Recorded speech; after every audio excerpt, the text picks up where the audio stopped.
Okay, yes, it's pretty clunky. You gotta try this. You gotta try it yourself. Telling you, 20 minutes just to get this done. This is the latest version of the RevAir.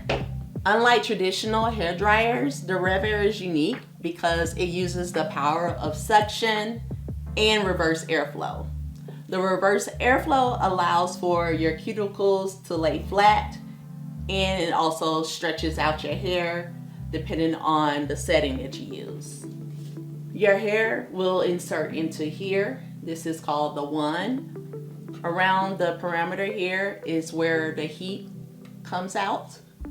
It allows you to choose 3 different settings for your heat. You can use low, no heat at all, or high heat. For my hair, I use high heat because it's very coarse and thick, and I wanted to get the lengthening and stretched out look. On the base, you'll see here the power button. It's a simple switch. On the opposite side is where you'll find your dials, which is a digital display, plus and minus. You'll use this for setting your tension. So depending on how thick or fine your hair is, you can go all the way up to 7.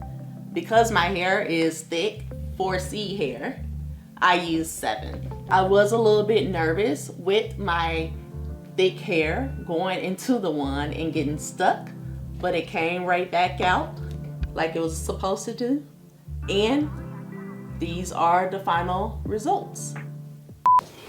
If you're interested in trying this out yourself, which I recommend you do, I'll leave the link down below to my Amazon storefront where you can get it.